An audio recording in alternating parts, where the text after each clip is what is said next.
Chapter 6. Baby Bookworm's First Lie. The Ice Nebula parlor sat on the corner of Lullaby Lane like a frosted jewel, its windows fogged with sugar and laughter. Nurse Debbie pushed the door open with her hip, the bell chiming a cheerful pling, as if it knew a treat was coming. Baby Bookworm rode in the crook of her arm, wrapped in his star blanket, green segments curled like commas of contentment. "Field trip," Nurse Debbie sang, her voice syrup-sweet. "For being such a good little reader." Baby Bookworm gurgled.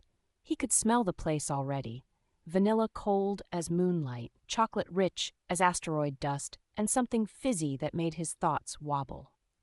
The parlor hummed with kids from the nursery wing, boots squeaking on tile, eyes wide at the glowing menu boards. Behind the counter stood the ice cream robot, a chrome tower with blinking eyes and a dozen articulated arms ending in scoops, hoses, and whirring nozzles. "Welcome, young explorers," boomed the robot. "Today's feature, celebration mode." Nurse Debbie's smile sharpened. "Celebration mode," she echoed, tapping a code into the wall pad with one long nail. Baby Bookworm felt a tickle behind his glasses. He liked codes. Codes meant stories hiding inside buttons. The robot's eyes brightened. Celebration mode activated. The first scoop flew like a comet, strawberries spinning, splatting harmlessly against a mural of planets. Then vanilla snowed from above. Whipped cream arced in gleeful ribbons, sprinkles detonated in glittering bursts.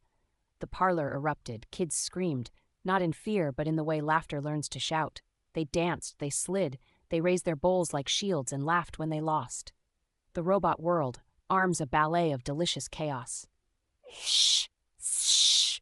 Baby Bookworm blinked, transfixed. A dollop landed on his blanket, another on his glasses. He tasted the air and made a happy, surprised "mmph" sound.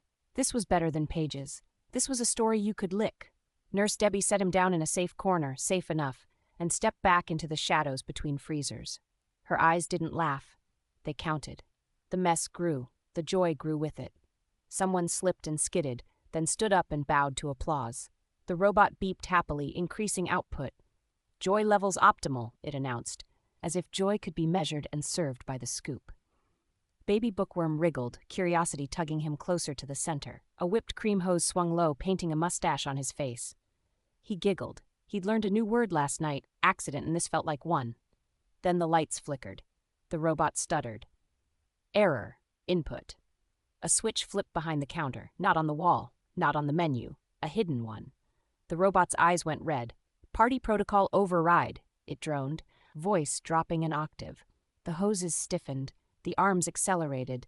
The kids cheered louder, thinking it was part of the fun. The splats came faster, colder, heavier. The floor turned to a skating rink. Bulls flew. A kid spun and landed with a surprised oof. Baby Bookworm's giggle caught in his throat. He looked up. Nurse Debbie stood over him now, blocking the lights. Her smile was gone, peeled away to show something thin and sharp beneath. Her shadow fell across his blanket like a bookmark snapping shut.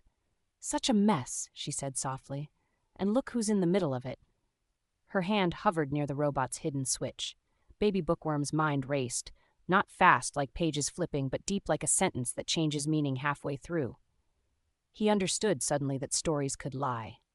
That adults could too. A dollop of chocolate splashed near his tail. He squeaked. "And no," he said. It came out small, a syllable barely born. He tried again, louder, clearer, the way he'd practiced sounds with the picture books. "It wasn't me." The words felt heavy. They tasted wrong. But they worked. Nurse Debbie's eyes narrowed. For a heartbeat, the parlor froze. Kids mid-dance, robot mid-whir, sprinkles suspended like stars. "Wasn't you?" she repeated, as if savoring it. "Oh, Baby Bookworm. Of course not." She turned, voice rising, carrying. "Everyone, careful now. Someone's been meddling with the robot." The red lights flicked back to blue. The robot slowed. "Error resolved," it chirped, resuming standard celebration mode. Relief washed through the room. Laughter resumed, smaller but steady. The mess stayed, proof of joy or something like it. Nurse Debbie crouched, wiping Baby Bookworm's glasses with her sleeve. Her touch lingered. "First words are important," she whispered. "You chose interesting ones." Baby Bookworm stared back, heart thumping like a drum in a story's climax. He knew what he'd done. He'd stepped sideways in the truth to keep from falling into something worse. He'd told his first lie. Across the parlor, the kids danced on. The robot served smiles by the scoop. And in the corner, A little green bookworm learned that stories could protect you, if you were careful which ones you told. The bell chimed again as the door opened and closed, and outside, the ice nebula parlor glowed, innocent as frosting. Inside, a chapter ended, sticky and bright, with a sentence that would echo for a long time. It wasn't me. Chapter 6, Baby Bookworm's First Lie, Part 2. The Truth Before Bedtime. Home smelled like warm lights and tired love. Mama came in long after the stars had taken their places, boots set gently by the door, coat draped over the chair like it needed a nap, too. Baby Bookworm was already in his nighttime nook, blanket folded just right, pretending very hard to read the same picture for the 5th time. Mama knelt and scooped him up, pressing her cheek to his cool green skin. She didn't say anything at first. That's how Baby Bookworm knew something was different. "I talked to Nurse Debbie today," Mama said at last, her voice calm but heavy, like a book with too many pages marked. "She told me about the ice cream parlor." Baby Bookworm straightened.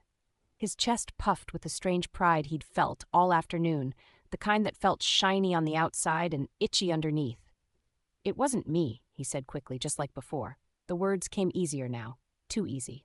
Mama nodded slowly and sat down on the edge of the bed. "That's what you said there, too." She reached to the wall and tapped a small hollow panel. It chimed softly and bloomed into light. Baby Bookworm blinked. The ice nebula parlor appeared in the air between them, frozen moments of chaos and joy, kids dancing, ice cream flying, and then a small green worm, glasses askew, stretching up, flipping a hidden switch. Baby Bookworm's breath caught. Mama didn't raise her voice. She didn't frown. That somehow made it worse. "I have clearance," she said gently. "I can see the feeds." The hollow faded. Silence filled the room, thick as frosting left too long in the bowl. Baby Bookworm slid down from the bed and stood in front of her. He looked at his feet. Slowly, very slowly, he pressed them together. Tap. Then again, tap. His eyes stung. "I'm sorry, Mama," he said, the words trembling but true. "It was me." Mama knelt so they were eye to eye. "Thank you for telling me the truth," she said. "Do you know what that was called? What you did earlier?" Baby Bookworm swallowed. "A lie." "Yes," Mama said softly, "and lies don't make messes smaller. They make them grow." She pulled him into a hug, firm and warm. He clung to her, shame melting into something steadier. Understanding. "There has to be a consequence," Mama said after a moment. "Not because I'm angry, because lessons need anchors." Baby Bookworm nodded, bracing himself. "No sandwich before bedtime." The words hit like an asteroid. Baby Bookworm gasped. No sandwich meant an empty tummy, no crunch, no comfort. To him, it was the harshest punishment Mama could give. He felt tears well up, but he didn't argue. He didn't make excuses. He just nodded again, smaller this time. That night, as Mama tucked him in, his belly rumbled, and his heart felt heavy, but clearer. "I promise," Baby Bookworm said, voice quiet but strong. "I'll never do it again." Mama kissed his forehead. "That's all I ask." The lights dimmed, the room settled, and Baby Bookworm drifted to sleep knowing something important. That truth might be harder to say, but it always felt lighter in the end.